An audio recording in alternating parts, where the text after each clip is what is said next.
Here's a sneak peek for this week's episode. There was a hidden gem on our list, and we realized from where we were at the Roman Forum that it was only a quick walk over to it.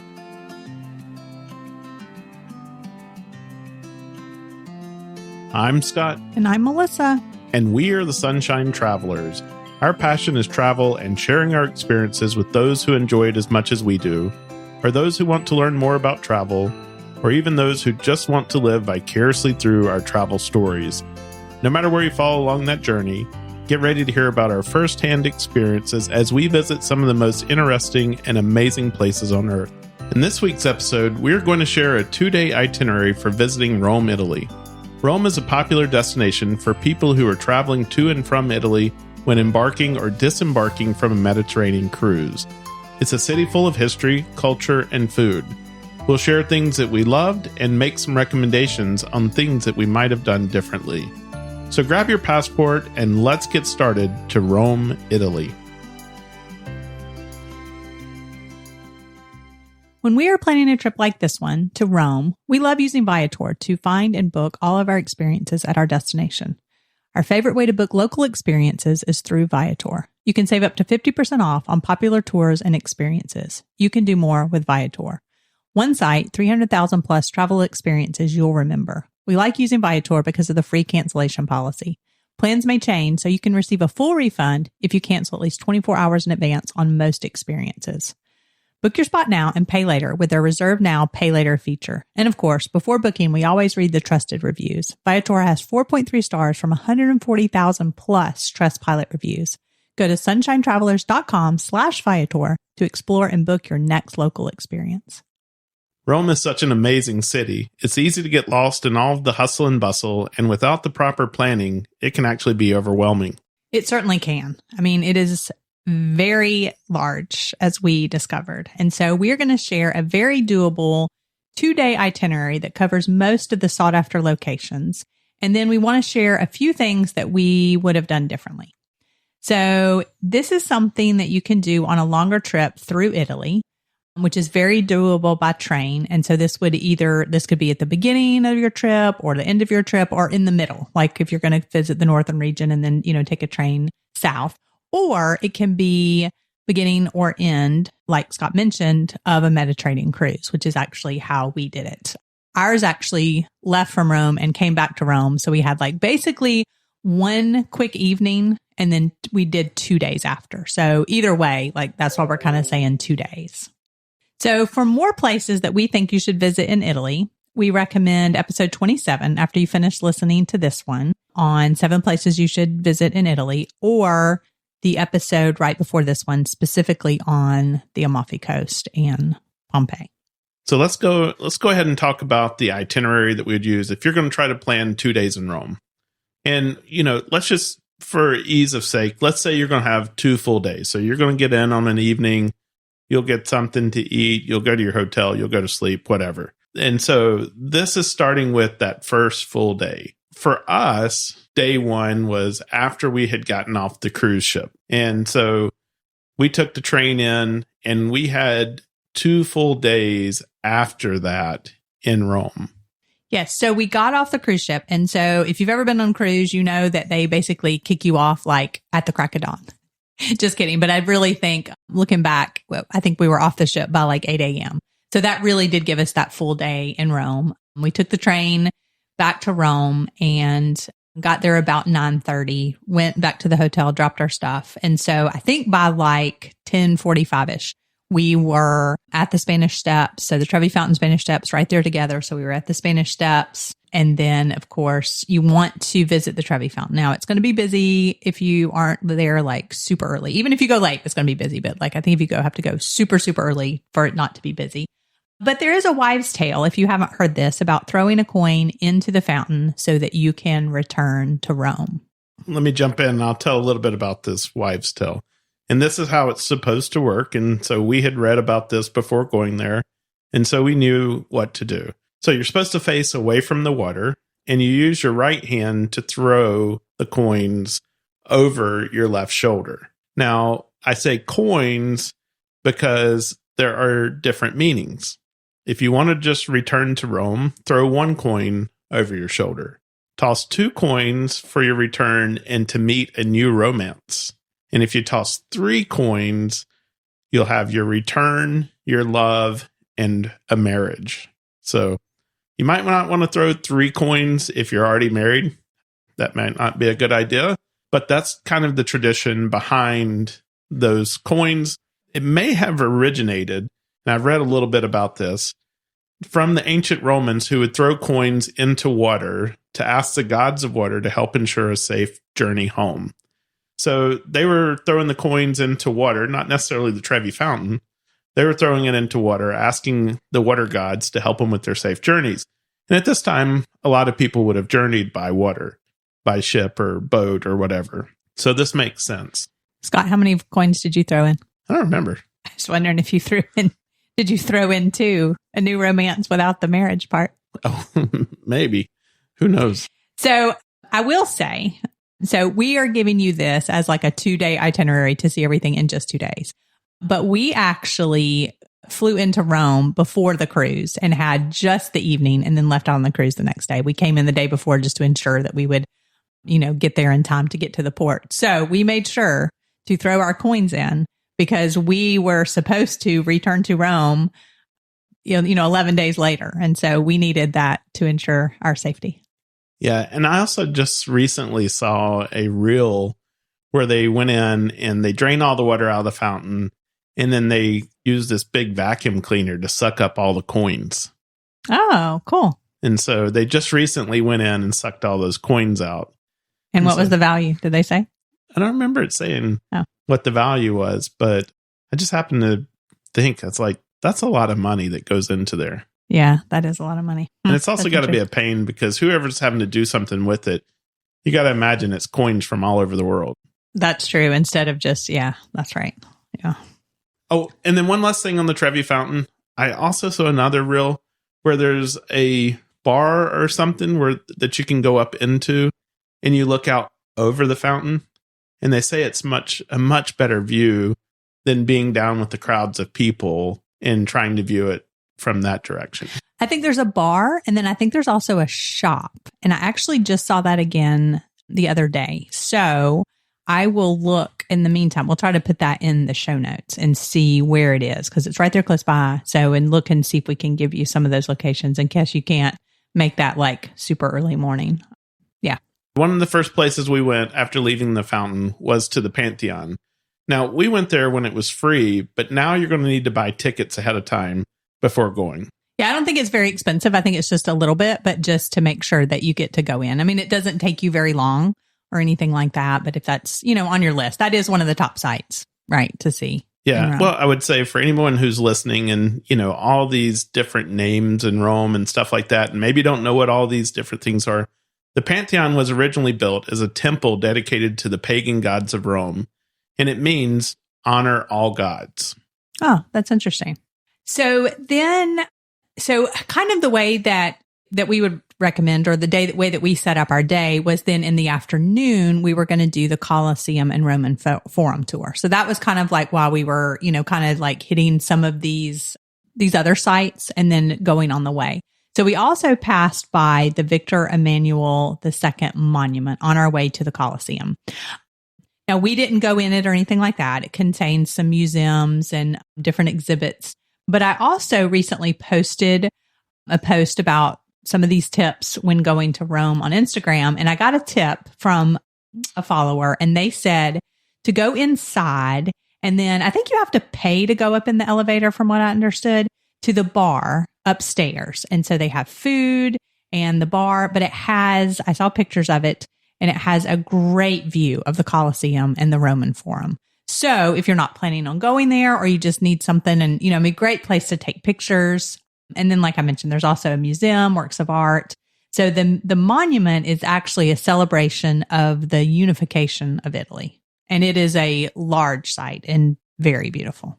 So we left from the Victor Emmanuel II monument. And now this was when we had time tickets to go to the Colosseum and the Roman Forum. Yeah, we had actually booked a tour and my sister had given me this tip and she said, definitely take a tour, But not just that, take the tour that goes into the underground, because then you'll be able to see the function of where they actually had the gladiators, right? And the fighting, and where they kept the animals. And you have somebody there to tell you the whole story. And a lot of it is, not still constructed the way that it was, but she had a booklet, right, to kind of show you some renderings and stuff like that. And just so much information. And if you don't know this about Italy, but the people who are tour guides there have to be licensed and certified, and they have to have so much study go into, to even be able to do these tours. And so we were very glad that we did that. So yes, you can just buy a ticket to the Colosseum or the Roman Forum, but we really think it would be such an advantage to have somebody take you through and let you know what you were seeing. This is where the floor was. This is who would have come here. This is who would have fought, and the water that they used, and just so much information. I would have never known that they actually could have flooded the floor of the Colosseum, and they actually went in there and recreated these battles, famous battles of history. And they recreated them and basically flooded the Colosseum floor, put these ships in there, and reenacted those battles. Yeah, that just blows your mind. And so highly recommend that. But I would say, if you don't want to do the tour, go online and get your tickets ahead of time, especially in high season, because you hate to go all this way to Rome and think, I'm just going to go up to the ticket window, and you can't get tickets, or, you don't have, internet access or whatever. Because I do think we had somebody tell us that they tried to, but you couldn't just go up to the window and buy it. They were no, you have to buy it online, and then they couldn't get access to it. So we would say book the tour. We actually did book ours on Viator, and ended up being a fantastic tour. But at very least, buy your tickets ahead of time and do that. Now, I will say that tour, I went back and looked at my pictures, because I remember it being really, it was really long and really in depth. And so I think this tour lasted from 1:30, 2 o'clock till 5:30, 6 o'clock. And people were even she was still answering questions. And she kind of said, the tours is, if you need to go or whatever, because a lot of people did have dinner reservations and stuff, but she was happy to stay and talk to people. So it was very informative, because then you leave the Colosseum and go see the Roman Forum. And that's another one where then you can just go in, and I'm sure there's some audio guides and maps and stuff like that. But then just to have somebody there to point out all the different, buildings. And yeah, I would say this is true for any city that has a lot of ruins.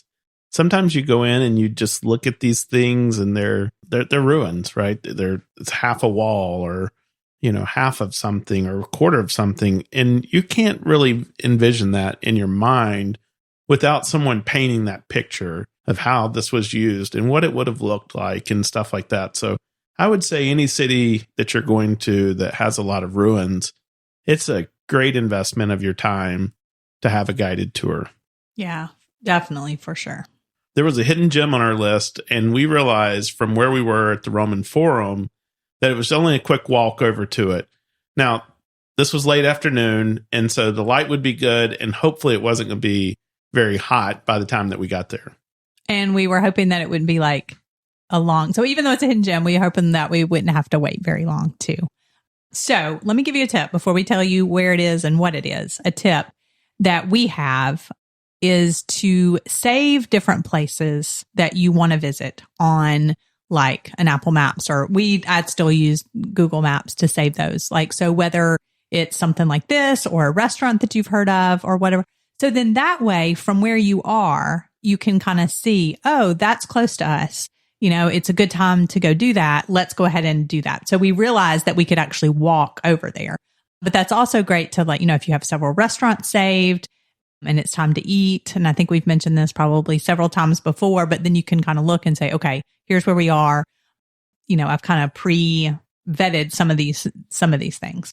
So we've teased it enough. Okay. So this hidden gem is called the Keyhole of the Knights of Malta. And from this keyhole, you're going to get to see one of the most breathtaking views of Rome. The small keyhole belongs to the door of a place that was the Priory of the Knights of Malta and the building that served as the headquarters of the Sovereign Military Order of Malta. And can I just say that when we talk about a keyhole, it's literally a keyhole. Yes. It is a green door with a keyhole, and you are waiting in line to peer through that so that you can see this. And so when you peer through that keyhole, what you see is a perfectly framed view of St. Peter's Basilica in the Vatican. The view aligns the dome of St. Peter's in the distance with the well-kept garden of the Priory in the foreground. And so both the location and the surprise element of the view, and of course the historical significance of the Knights of Malta, just contribute to the allure of this hidden gem. And so when we said we hoped we wouldn't have to wait very long, it's funny because if you look up the location on Google Maps, and so, those are shot like at a certain specific point in time, right? And you have cars and you have different things like that. You can actually see people waiting in line on the satellite Google Maps, which is interesting. And so thankfully we didn't have to wait very long, but it's just something really interesting. So obviously the alignment of that had to be very intentional, right? I mean, I'm sure they had lots of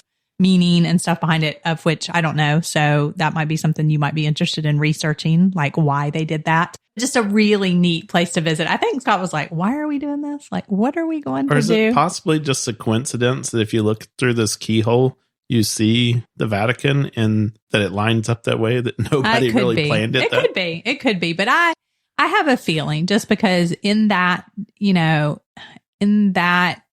era, like they specifically, especially in the Roman Empire, right?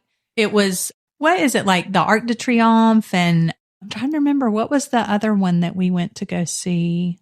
Oh, it escapes me, somewhere else. And how all this stuff, like it lines up. Like, so I bet that it was definitely intentional. So and we'll see if somebody can find that and let us know what it is. Yeah. So I am going to put a link in the show notes to tell you how to find it. So we actually use these directions. It's written in great detail in my sister's blog. And that's, like I said, how we find it. So you're going to follow those directions and then look for the green door. And she puts in there, I think it has a number 3 on it, and that's what you're looking for, but you'll see it. Like there's going to be people waiting, especially now that, it's on social media and, we're telling you about it and blogs have been written about it. So there'll be people waiting. When you see people trying to line their camera up to a little keyhole, that's a good sign that you're there. Yeah. But just a neat place to see and a neat place to go. So, and like I mentioned, it's a quick walk from the Roman Forum. But I will say that even if you have a taxi drop you off or something like that, plan to have to walk a little bit of a ways, like up the hill. Cause I remember like the place, like right where it is, it wasn't like you can drive there and park, right? Or if you were driving for whatever reason, we wouldn't recommend driving in Rome. But, you're going to have to walk a little bit of the way. So that link will be in the show notes so you can have the detailed directions of how to find it. But that's a hidden gem that we think that would just be a good add-on that a lot of people know about, but probably everybody doesn't know about. Yep. And so we're going to talk about dinner here just because this is something that we found for the first time. We had never had it before. And now it's something that we'll occasionally have here at home as well. Yeah. So they call it ham and melon, which is basically prosciutto wrapped around cantaloupe. So it's just a good mix of like the sweet and the salty. And of course it would be, for them, especially like a certain time of the year. And we were there in late June. So that, like Scott said, that's something that we've just kind of fixed and on occasion. Oh, and I think probably they do a little bit of balsamic vinegar, but not like the saltiness comes from the prosciutto. So let's go now to the second day. So the first day, you're going to go back to the hotel room. At the end of the day, you're going to crash because you have taken in so much on this first day. So now, maybe you've slept just a little bit later.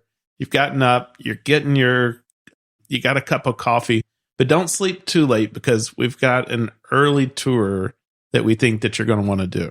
So here's another one that my sister also recommended. So this was her too, that she was just like, these 2 tours, you've got to do them. So if you can find the early morning Vatican tour, small group tour, early morning, we recommend that.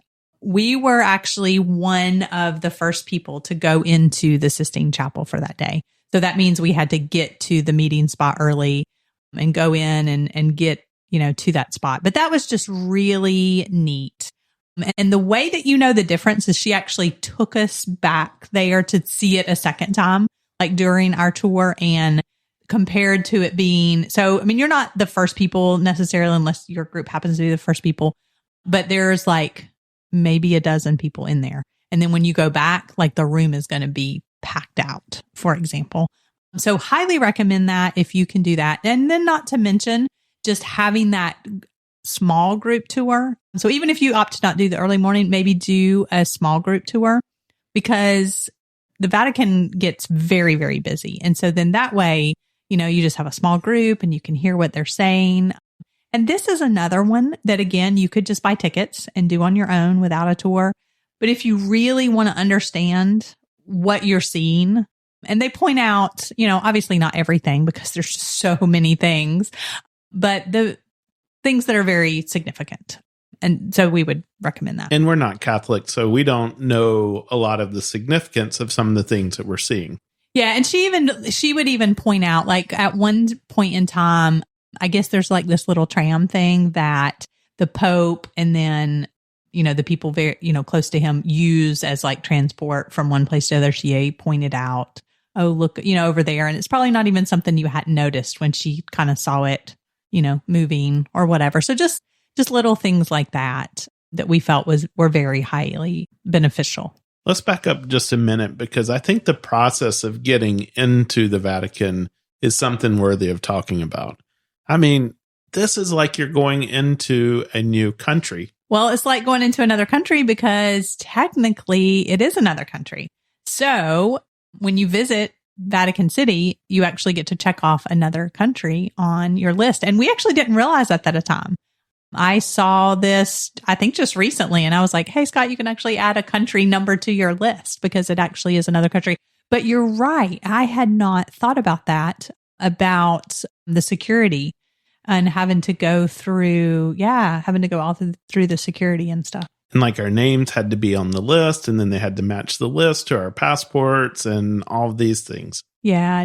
So we had to take our passports? Oh, or did we? I thought we did. Yeah, you might be right. I just may be remembering incorrectly. So yeah, that's just definitely something that you want to check with your tour or with your ticket. So, but yeah, you actually might be right, because there was quite of a process. And I do remember that for this particular one, like we had to be there quite early compared to like the time of the tour, because they had to be able to do all that first. And so know that going to the Vatican too, just in general, like, again, like we mentioned before, get your tickets ahead of time, and just, plan ahead for that. And I would also point out that inside the Basilica, just know ahead of time so that you're not disappointed when you get there. They say no cameras, no cell phones, none of that. They do not want you to take pictures inside of there. In the Sistine Chapel. The Sistine Chapel, sorry. Yes, that's true. The other thing that we want to remind you of is, which is also true in a lot of churches and stuff too, is just be mindful that you typically need to have your shoulders covered. So don't plan on wearing a tank top. And then also usually like your knees covered. So a longer dress or pants or something like that. So don't wear a tank top and really, like short shorts and stuff when you're going and touring these churches. And they typically are pretty strict about that. I want to mention one other thing that I actually found out recently. So it was important to us to go see the Vatican part of it and see see all of that, Sistine Chapel. But if you don't want to do that, don't have time to do that, you can actually just visit the St. Peter's Basilica part. That part is free. Probably if they don't have, services and stuff like that. I do remember when we were there, unless they keep all that set up, they did have like all the chairs and stuff. Like, I don't know if they were going to be having something, or had just had something, but just know that part is free. But we wanted to but that doesn't include, like I said, the Vatican. That doesn't include the Sistine Chapel that part is paid and have tickets. Well, that afternoon, after visiting the Vatican, we decided we wanted to explore the catacombs.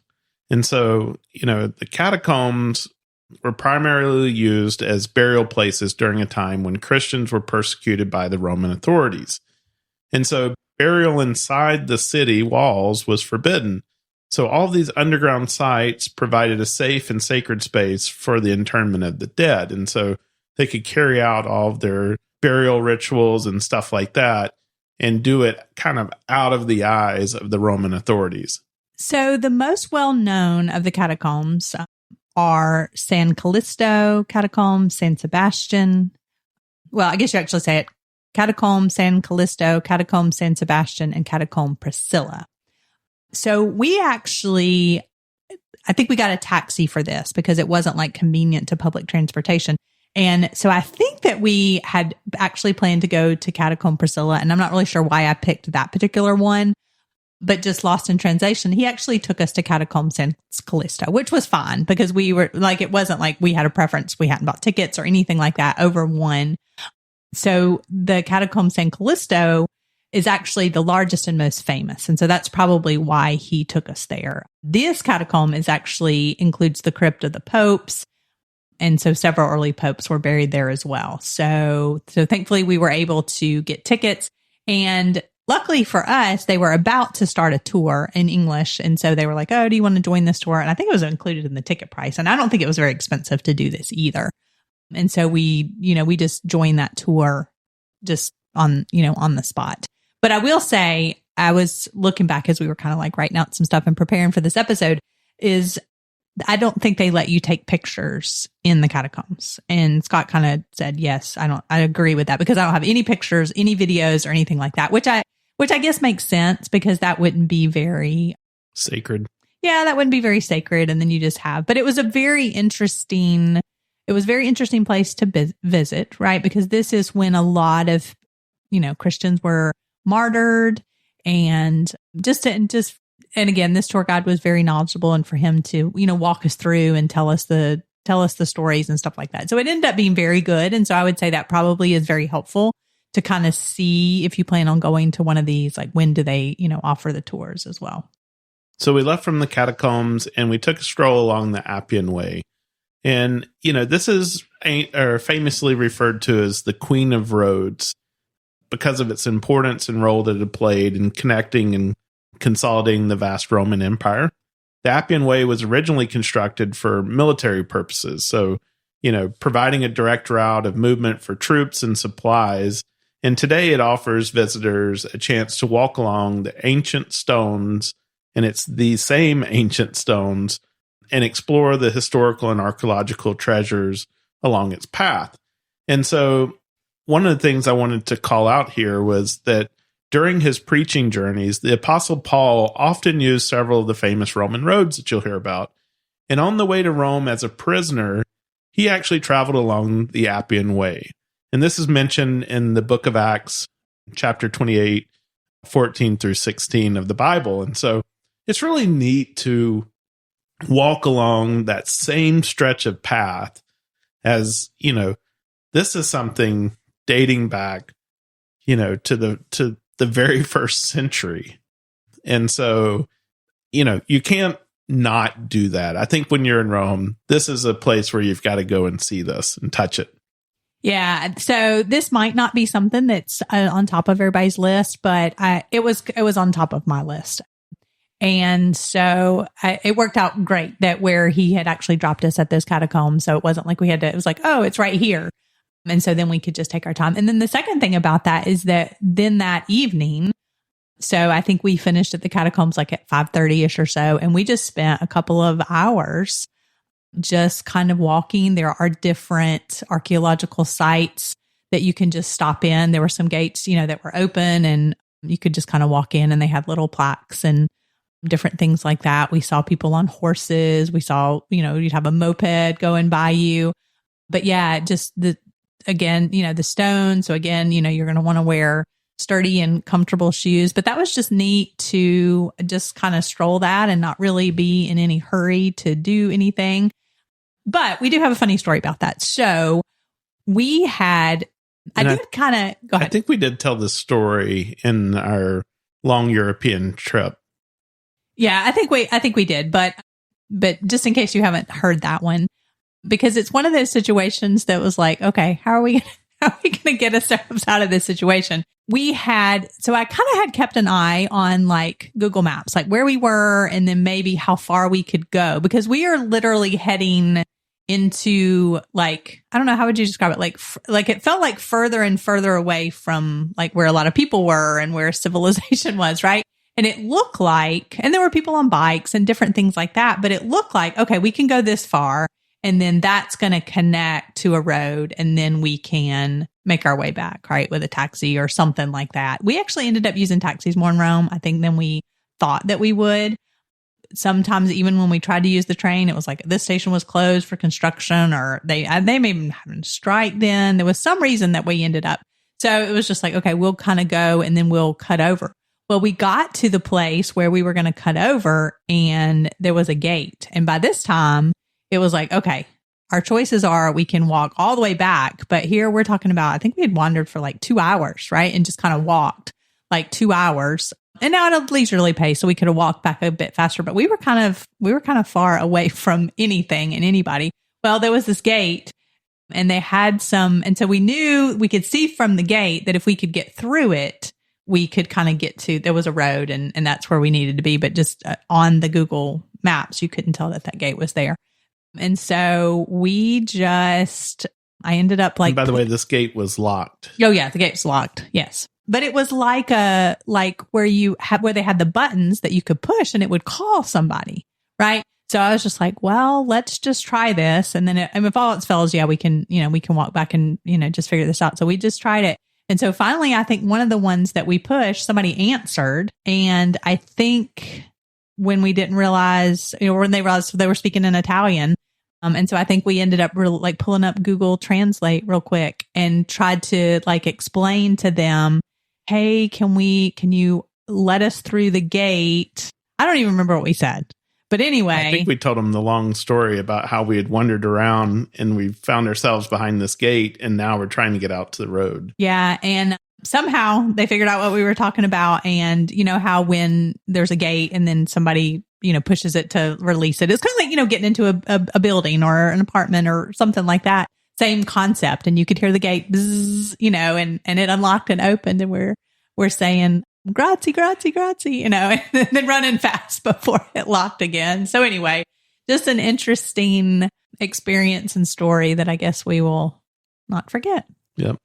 So wrap up your second day, go and have dinner in Campo di Fiori, one of the piazzas, take in all the sights and sounds of Rome while you have dinner and maybe a glass of wine. Take a little load off your feet because you're going to have walked a lot that day. And, this will be a good rounded ending to your 2 days in Rome. Yeah. And so the reason we point out that Campo di Fiori is that's one of the most famous ones. And so that way you can kind of kill two birds with one stone, right? Having dinner. And a lot of the times in those big piazzas, it's not, yes, there's restaurants and yes, you can eat inside, but so many people, they have tables set up outside. And so you can just kind of be immersed in that. One of the things that we wanted to share, we obviously didn't know anything about this at the time, and it may be something newer that they're doing now, is maybe if you have somebody who struggles with mobility issues, or if you are just flat out tired and you just can't walk anymore, there's actually a golf cart tour at night of some of the most, notable places. And, you're not going in them. You're not doing tours inside of them. You're basically just seeing the sights from this golf cart. And, my dad and stepmom did this recently when they went to Rome, and they loved it and said that, the tour guide just gave them a lot of information as they were going along, and they asked a lot of questions, and they really enjoyed this trip. So if you're there and, you're either tired or you have mobility issues, this would be a good way for you to get around and see. And the other thing I wanted to mention about that is the way that they light everything up too. So like Rome in the day is going to be, it's different, right? Because then they light everything up. And She even mentioned that people were like, when's the tour? Like the tour went a little bit long and people were like, oh, we have a dining reservation and we thought it was going to be over. So I think that's just expect that they like to talk about their city and like they like to show you stuff and stuff like that. And so she even mentioned it like went on and on and on. And they were like scrambling to like get somewhere where they could get dinner and stuff like that. So maybe just, plan ahead and be prepared for that. And that's what we would say about our other two tours is, like I mentioned, that one for the Roman Forum, lasting from like 1:30 till we didn't plan for it to be like almost 6:00, and the Vatican, the same thing. I think it was, I think we went in at like 9, but like I said, I think we had to be there quite a bit early and it went all the way till lunchtime. So, yeah. Let's talk a little bit about what we would have done differently. Okay. So on our first night, like I mentioned, we were pretty tired. And so this is when actually we were just kind of wandered and we had just gotten there and we were going to do the cruise the next day. And so we had gone to get dinner, see the Spanish Steps, see the Trevi Fountain. We had done our coins, or we're in the process of doing our coins, and we got sucked into one of those. Would you call it a scam? I guess it is a scam. It's a scam. We got sucked into one of the Polaroid picture taking scams at the Trevi Fountain. And so this is basically where they say, oh, let me take your picture. Let me take your picture. €1, €1. Let me take your picture. Polaroids. And it's like, and you don't really want them, like you're just like, what? And then by that time they've already like taken them usually. Right. And so then they're like, oh, well, something. Or you're thinking €1. That's not so bad. And so, you let them take the picture. Well, they take the picture and they have them in their hand. And as they come over to give them to you, then all of a sudden the price changes. Yeah. And then I think it's like, oh, these are so good and whatever. And now they're going to be €10. And then you're like, no, we don't want to. Well, I've used I've used my film. And so I just feel like in these situations, you're just like flustered. And then if you've just gotten there, you're just, jet lag and tired and stuff like that. So, but if you just like be adamant, like if you don't want to do it, just say, no, I'm not, it's €1 or it's nothing. And just don't be afraid to just keep declining and just walk away. I mean, they're probably, going to follow you and badger you and stuff like that. But, at the end of the day, just, no. And that's a good thing about, street vendors and these types of things anywhere. You'll go lots of places where they're trying to hand you a flower or hand you this and that and just be prepared to say no. Now we did get our spend our €10 on the Polaroids, and I recently actually dug those out, and I don't know that I have ever taken a picture of them. So I took a picture of them to have them on my phone. And so I'm like, well, this is a good memory, but just know that those kind of things happen, especially at, tourist sites. And so, so I'm glad I have those, but I still feel a bit swindled. And so speaking of which, we never have any problems when we travel to cities like this. Well, we never have had any problems. Let me back up, because I've been to a few locations for work where it's just nothing but one scam after another. I mean, they're just all over you. So I have run into that a lot. And I would say that's why it's always good to have a local with you, because there's something about the locals. They just know that look that they can give somebody, and those people go scurrying like, cockroaches.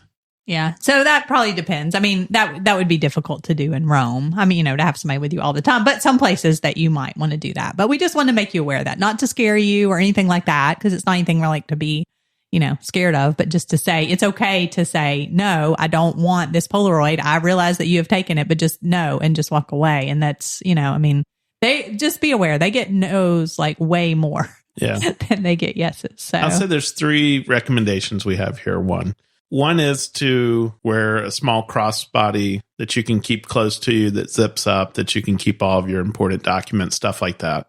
The second thing is for guys, don't put your wallets in your back pocket. Make sure you have a wallet that will fit comfortably into your front pocket, and use that while you're traveling, because otherwise you're going to get pickpocketed. And then the last thing is don't put your phone into your back pocket. I mean, that's just so easy for one of these pickpockets to lift and take off. And so then you're, trying to get around without a phone, and you have just such a nightmare for the rest of your trip. So don't put those in your back pocket. Matter of fact, I know that we talk about a lot of things on the phone, like using Google Maps and stuff like that. As much as possible, pay attention to your surroundings. Don't be down into your phone. Like, go sit somewhere, read what you need to read on your phone, and then keep going. I see this all the time. People walking around on their phone, not paying attention. And that's when these things happen. Yeah. Or be sure, like, if you're somebody has, like you're saying, having to do it, stop, but then having somebody else to like be vigilant. Or if you are by yourself, that's a good point. Like, you know, like you said, sit down and do that. And for ladies, like Scott said, having that, you know, if you have that crossbody, just having it to where you can kind of pull that toward the front. And that's why you'll see people who do have backpacks, like wear them around to the front, because those that have the zippers and stuff like that. And I would say if you do have to have it on your back, you know, just don't keep valuables in your back pocket and keep things like, you know, we don't recommend ever, like, unless you have to, like carrying your passport around and, you know, keeping it locked up in the safe if you can. But if you do have to take it, like we mentioned, if you do look back and see, oh, yeah, we had to take that to the Vatican, keeping that in a, you know, a safe place as you go. The second thing that I would say that we did that we would do differently for sure is we stayed too far away from the city center. And I'm not sure if just, again, this was this was part of the trip where we had to plan a bunch of stuff and we wanted to use points. So I don't remember if this was because. Oh, no, I remember why we booked this one. It's called Central Park. And so we were thinking it was centrally located. And when you look online, you see pictures of the Vatican. And so, like, you know, it kind of gives you this illusion that it's closer to the city center than it really is. And so I think that's one of the reasons that we booked it. But like you said, it was too far out. And now we would know to look on a map and see where it is compared to just looking at pictures and stuff like that. Yeah. And I think ever since then, or ever since this trip in general, we have looked and said, okay, where are we staying versus where are the main things, right? Because you don't want to spend a lot of time, not only time, but you don't want to spend a lot of money, you know, having to, you know, get transportation back and forth.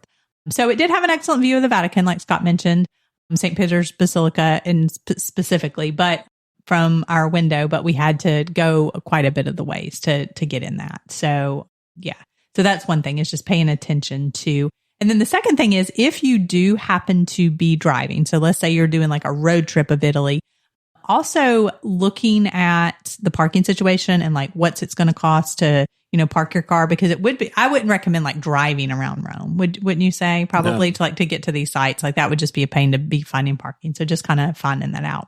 And then the second thing, so if you happen to be going to the port, so you're doing this part of cruise, we wanted to give you a tip on this. Because what we had done was we had looked and said, okay, we need to buy our tickets.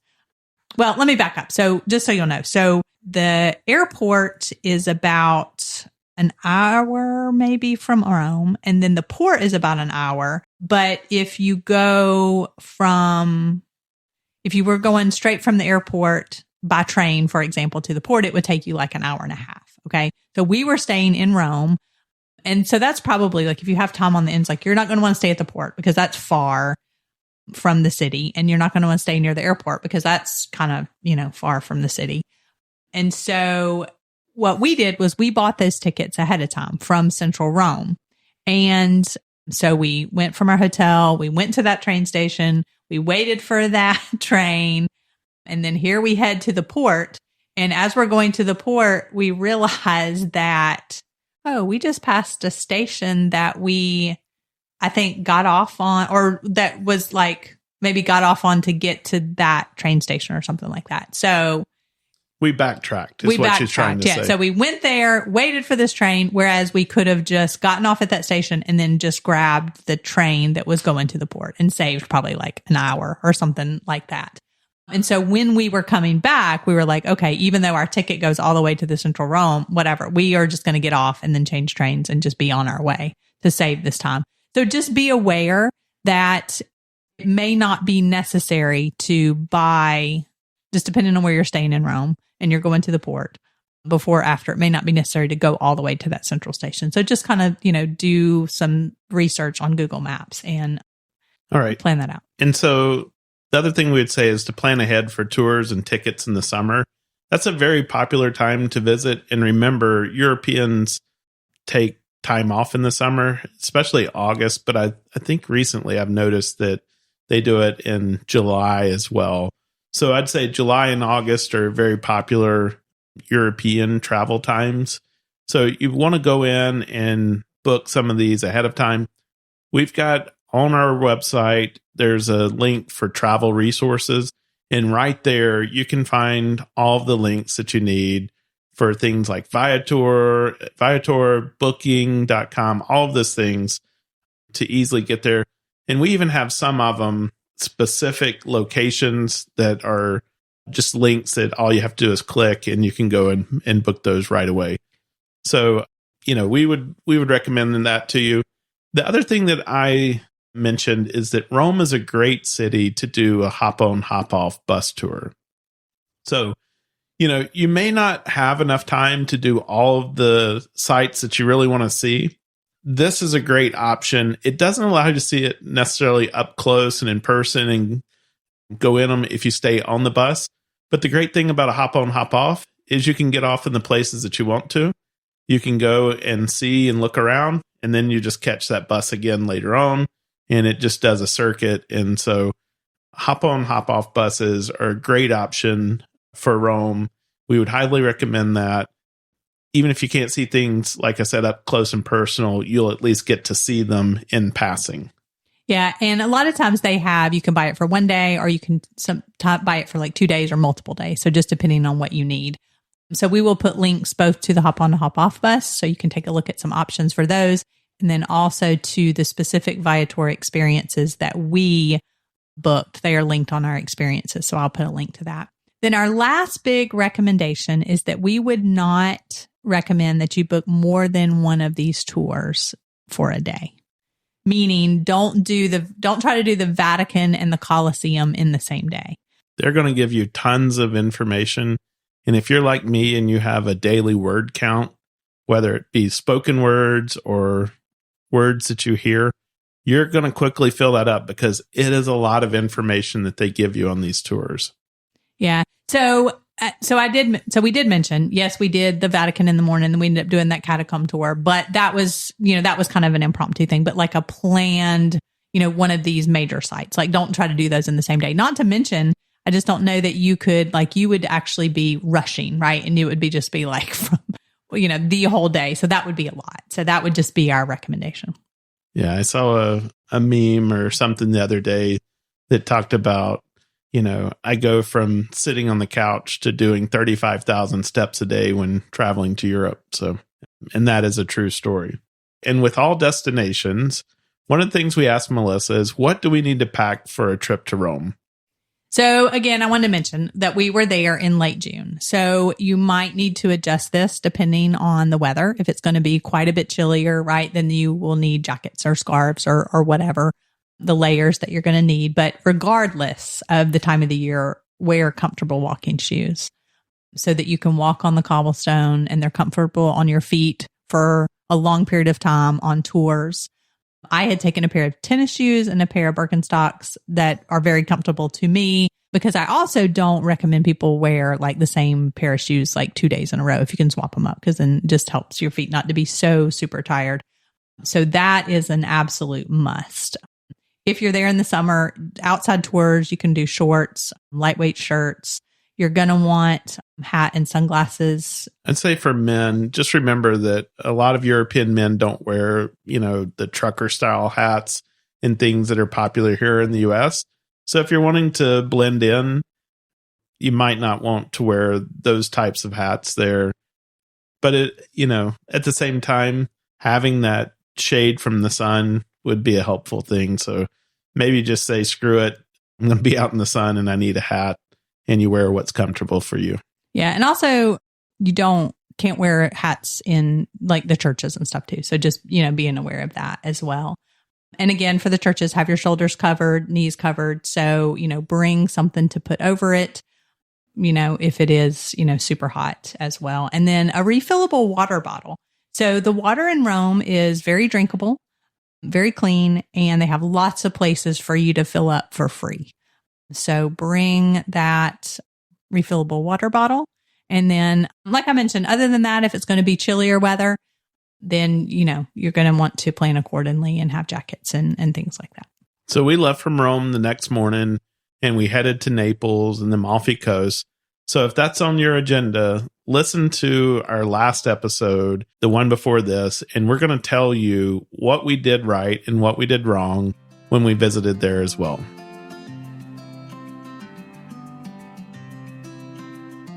We probably rushed through Rome and could have spent a few more days here. The issue is that there is so much history to consume. It is hard to do it all in one trip. What things would you recommend that people do when visiting Rome for a short trip? Send me an email, scott@sunshinetravelers.com, and let me know what you think. We are always inspired by your travel journeys. When you are looking at booking reservations for this trip, we recommend using booking.com. Choose from over 1 million properties worldwide, from cozy country homes to sleek city apartments. You can find the best deals with their price match promise. Enjoy great stays at lower cost. And because flexibility matters, book with confidence knowing you can cancel with ease. And you can make informed choices with millions of reviews from fellow travelers. Start your adventure now. Visit sunshinetravelers.com/booking to book your perfect stay. Using our affiliate links to book your experiences in travel helps support our podcast and allows us to continue to provide new content each week. Please consider using these links when booking your next travel. There's no extra cost to you, and we are compensated through the affiliate. We hope you enjoyed this episode and found some inspiration to help you with your travel journeys. If you could take a moment and leave us a review on your favorite podcast platform, it would be greatly appreciated. Your 5-star reviews help us get discovered by others and possibly featured on your favorite platform. Don't forget to follow or subscribe to our podcast to get notified of new episodes as they are released. You can also find us on Instagram and Facebook as Sunshine Travelers Podcast. Remember, that is Travelers with 1 L. Most importantly, please share it with your friends to help them catch the travel bug. You never know, they may become your greatest travel companion.